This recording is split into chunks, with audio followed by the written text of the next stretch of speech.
E o seu casamento? Como tem resistido a esta pandemia? Antes da gente continuar a reflexão, aqui é importante a gente fazer uma distinção sobre duas coisas diferentes: família e matrimônio. Você saber que tem diferença, família, porque às vezes a gente quer falar uma coisa e acha que é tudo igual, a mesma coisa, né? Ai, a minha família, ai, o meu matrimônio, são coisas diferentes, né? O que é família? Pai, mãe, filhos. Isso é família. Ou então o núcleo familiar que mora aí debaixo do mesmo teto. A isso damos o nome de família. O que é matrimônio? Esposa e marido, marido e mulher, cônjuges. Isso é matrimônio. Então hoje a questão que o padre quer colocar é em relação aos matrimônios. Claro que a família é importante, mas até o casal precisa ter essa distinção. Por quê? Porque uma coisa é a vida matrimonial, outra coisa é a vida familiar. Pode ser que às vezes a vida familiar está normal. A vida familiar às vezes até vai bem. Mas isso não significa que a vida conjugal está bem. São coisas distintas. Vida familiar, tudo bem, está tendo trabalho, não está faltando pão de cada dia, os filhos têm, né, remédio, tem escola, né? Você tem sido um bom pai, você tem sido uma boa mãe, né? Os irmãos se dão bem, que bom, a família está bem, a família está normal. Mas aqui a questão que o padre quer colocar não é pai e mãe, a questão é esposo e esposa. Às vezes o relacionamento conjugal não está bem. Às vezes o relacionamento íntimo, homem e mulher, está deixando a desejar. Mesmo que parece que aparentemente as pessoas de fora olham para a sua família, ai, que família boa, que família abençoada, mas só você, marido e mulher, sabe o que vocês passam na intimidade de vocês. As dificuldades, os conflitos. Porque o que muitas vezes pode acontecer também é isso. O esposo esquece que ele é esposo e passa a ser somente pai.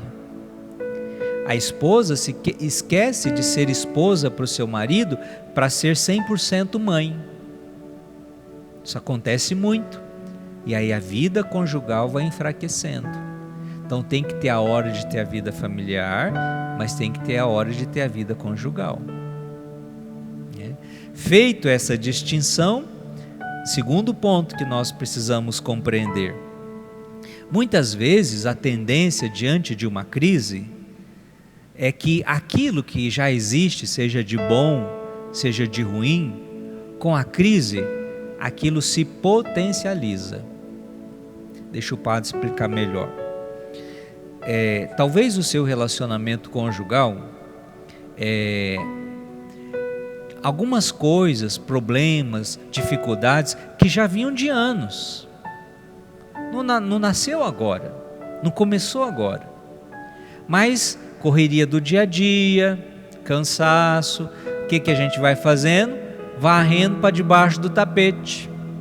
Vai tolerando, mas os problemas já existiam. Só que aí diante de uma crise, como uma pandemia dessa, o que acontece? Essas dificuldades é como se chegasse no tapete e puxasse.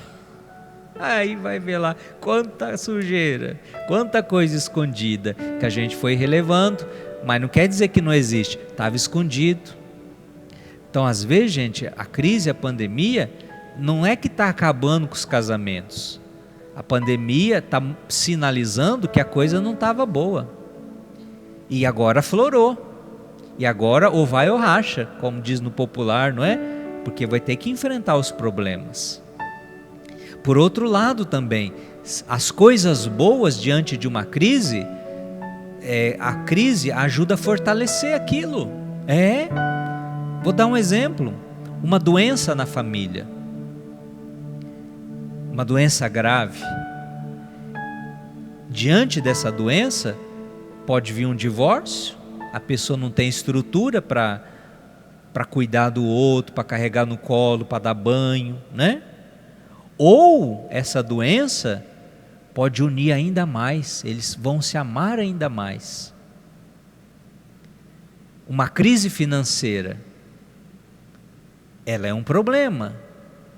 Ela pode acabar em divórcio, mas o casal pode sair fortalecido dessa crise quando conseguir superá-la.